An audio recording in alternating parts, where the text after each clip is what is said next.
V torek 11. decembra 2012 je ob 11. uri v sejni sobi penziona Kračun v Ločah potekala novinarska konferenca, kjer so bili predstavljeni dogodki in dosežki nekaterih javnih zavodov na Konjiškem v letu 2012 in smeli načrti za prihodnje leto. Na začetku je vse prisotne pozdravil Miran Gorinšek, župan občine Slovenske Konjice, v nadaljevanju pa so svoje delovanje in načrte predstavili direktorica in direktorji javnih zavodov in Jože Kuzman. Mogoče bi samo na kratko par stavkov, par glavnih poudarkov letošnjega leta. Sami veste, da je bil proračun prvotno planiran na 16 milijonov pa 900 tisoč evrov zaokroženo in da je potem z medletnim znižanjem primerne porabe in pa na koncu pri rebalansu smo ugotovili, da govorimo o prihodkih 16 milijonov 530 tisoč evrov približno zaokroženo. Od tega so bili glavni poudarki na investicijah gradnja, zgodovinski dogodek, pričetek gradnje centralne čistilne naprave skupaj s tem pripadajočim omrežjem primarnih kanalizacijskih vodov, kar je bistven prispevek k izboljšanju stanja na področju našega okolja.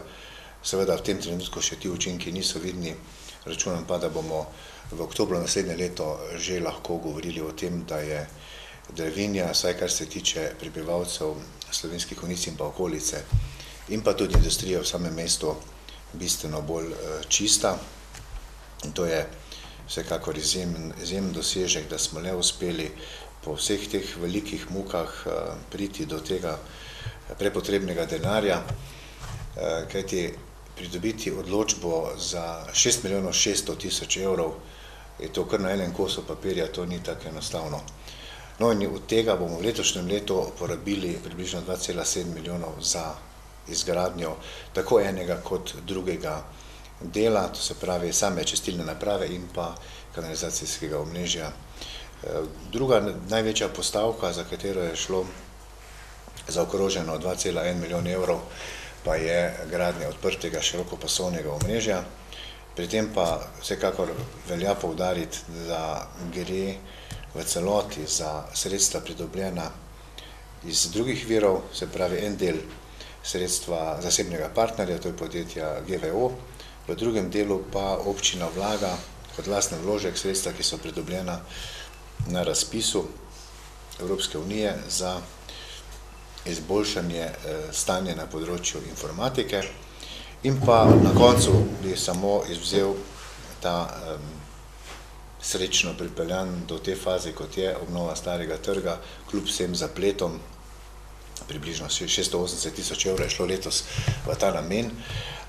Seveda pa nismo zaradi znanih peripetij z izvajalcem uspeli del pripeljati do konca in je v tem trenutku objavljen razpis za dokončanje del, 18.12. pa je odpiranje ponudb, da bomo potem lažje se lotili načrtov za naslednje leto, kjer predvidevamo, da bomo čez dober teden na seji občinskega sveta potrdili proračun za naslednje leto, govorimo o 16 milijonov pa 475 tisoč evrov, se pravi malenkostno znižanje je, ni pa tako drastično, kot je najprej kazalo.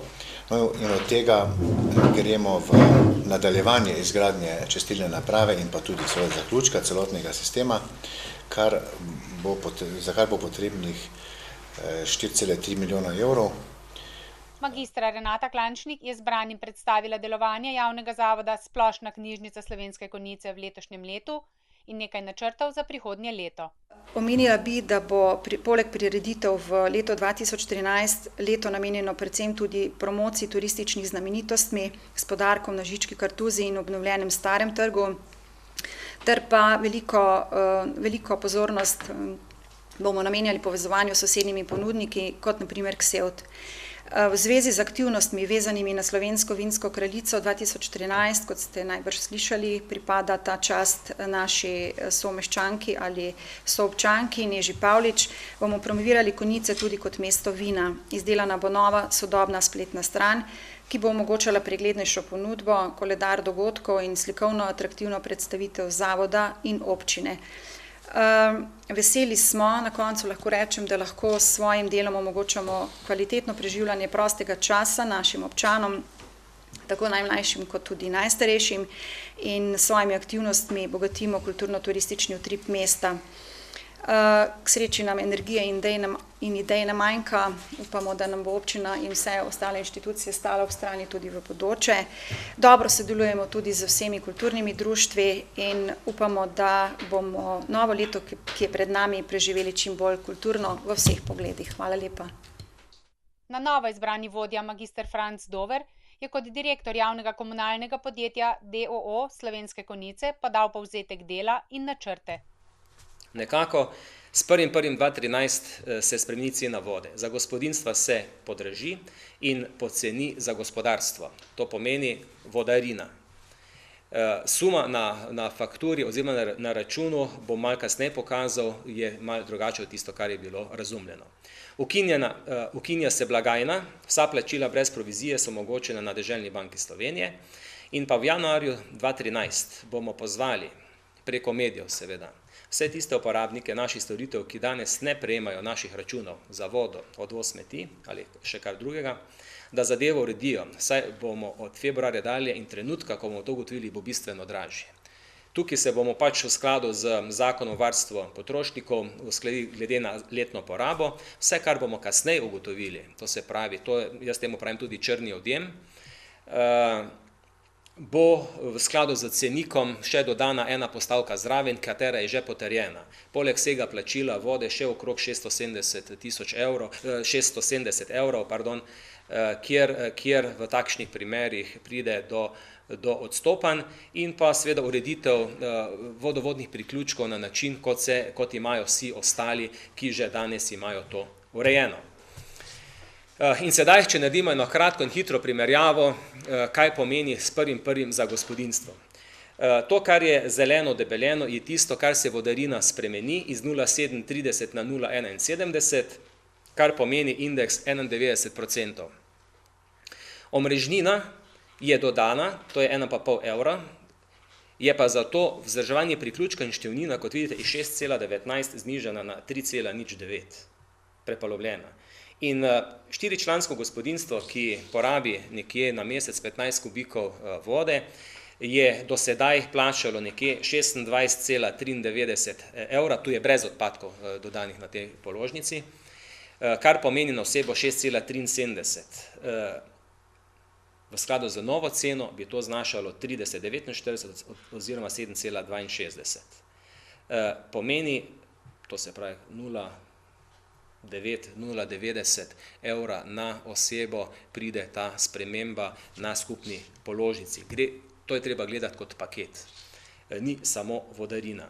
Kar se tiče za pravne osebe, je ta podražitev suma sumarum 2,71%, kar pomeni, da se njim vodarina zniža, iz 0,74 gre na 0,71, kar pomeni, da bomo imeli poenoteno ceno, dodana je pa tukaj omrežnina. Vse ostalo je tako, kot je bilo, kar pomeni iz 39,77 na 40,85. Se v tem primeru za to vrstne odjemalce spremeni ta cena. In kot zaključek. Jaz upam, da se zavedamo, da en kubik vode na pipi cenejši od ene kepice sladoleda in pa tudi od ene skodelice kave v lokalu. Kaj pa lahko naredimo z enim kubikom vode, pomeni, da se lahko štiričlanska družina 2 dni umiva, koristi, pije za vse potrebe. In ko to neke primerjave delamo, vidimo, kako so določene stvari nekako pokvarjene. Da plačamo za en kubik vode, to je 1000 litrov, komunalnemu podjetju toliko, kolikor plačate za, recimo na bencinski črpalki, za pol litra vode. Da potrebuje tričlanska družina na dan 400, no to sem ravno kar omenil in to plača toliko. Zdaj, lahko se vprašamo, koliko damo za telefon, TV in spletne storitve. In lahko tudi se lahko vprašamo, kaj storiti, ali pa da damo na pomen vodo, če bi se pač moral glavni ventil zapreti za kakšen dan ali pa 2. Morda si kdo to želi, ali pa da nismo daleč od tega trenutka, ko res morali tako delati. Moram reči, da si želim, da bo komunalno podjetje zanesljiv partner. To je moja želja in tudi delal bom v tej smeri. In kot takšen nosilec sodobnih tehnologij, ki bodo skupaj z zaposlenimi zagotavljali kot primarno, dolgoročno varno in zanesljivo oskrbo s pitno vodo in ravnanje z odpadki ter sekundarno ostale storitve. Uredili bomo naše razmerja pošteno, pravilno in pravočasno. To je nekako vodilo mojega dosedanjega dogajanja. Tomaž Richteršič je kot direktor stanovanjskega podjetja Konjice d.o.o. predstavil njihovo delo v letošnjem letu in delovanje v naslednjem. Če gledam lansko letno delo na stanovanjskem podjetju, si seveda ne morem kaj pomagati, da ne bi začel z prenovo kotlovnice na Prevratu, ker je to pač prva večja investicija po skoraj desetletju. Torej pred 10 leti smo povezali oba toplovoda v Konjicah in pa seveda tudi daljinsko ogrevanje z kotlovnico v Konosu. Sedaj pa smo prenovili kotlovnico na Prevratu do te mere, da smo uvedli kot primarni energent zemeljski plin. To je seveda povezano z tem, da prej tega omrežja v mestu ni bilo. In pa predvsem smo tudi prenovili črpališče, ki je bilo že povsem dotrajano. Skupna vrednost te investicije je bila okoli 250.000 evrov in za njo smo dosegli večjo zanesljivost oskrbe, pa tudi na koncu koncev znižanje cen. Do znižanja cen nam je seveda pomagalo tudi znižanje cen energenta, to je zemeljskega plina v začetku oktobra. Poleg tega, da je seveda že v osnovi cena plina nižja od cene kurilnega olja, tako se je v letošnjem letu znižala cena, povprečna cena ogrevanja iz našega daljinskega sistema za uporabnike za 16,3% glede na ceno, na aprilsko ceno. Samo Pinter, direktor Zavoda za šport Slovenske Konjice, je povzel letošnje športne projekte z željo ustvariti v prihajajočem letu še kakšnega več. Leto 2012 je bilo za Zavod za šport zelo razgibano, pa tudi sicer šport zelo nemirne čase doživlja, sicer je to tudi na drugih področjih zaznati, ampak Zavod za šport pa sicer posluje stabilno, leto bomo končali pozitivno, o nekem poslovnem rezultatu pa je še malo nekoliko prezgodaj govoriti. Jaz bom dogajanje na Zavodu predstavil na kratko v dveh sklopih, in sicer glede športnih programov in prireditev in glede infrastrukture. Športne prireditve, poleg številnih tradicionalnih prireditev, kot so recimo razni turnirji, redne ligaške tekme športnih društev in druge tekme in turnirji, razne prireditve in koncerti, kjer nastopamo kot organizator ali soorganizator, smo v letošnjem letu organizirali dve večji športni prireditvi, in sicer junija smo organizirali praznovanje 20-letnice športne dvorane. Praznovanje smo v sodelovanju z Košarkarsko zvezo obeležili z dvema mednarodnima košarkarskega tekmama slovenskih reprezentanc. In sicer mlajši člani U20 in ženska košarkarska reprezentanca, ki je odigrala tudi uradno kvalifikacijsko tekmo za Evropsko prvenstvo, kar se je pri nas zgodilo prvič po daljšem obdobju. Konec aprila smo skupaj z boksarskim klubom Slovenska Bistrica prvič organizirali državno prvenstvo v boksu, s čimer smo dvema perspektivnima konjiškima boksarjema omogočili nastop pred domačim občinstvom. Direktor občinske uprave Alojz Pačnik pa je poudaril, da predvidoma do konca leta prehajajo spletno stranjo na e-upravo oziroma spletno stran prijaznejšo do občanov občine Slovenske Konjice. Jože Kuzman je vsem zbranim opisal svojo knjigo Kamnito bogastvo Pohorja. Dogodki, ki se dogajajo na Konjiškem in v bližnji okolici, povezujejo in zaznamujejo dogajanja vseh občanov. Župan občine Slovenske Konjice Miran Gorinšek si takšnega povezovanja in druženja želi tudi v prihajajočem letu 2013.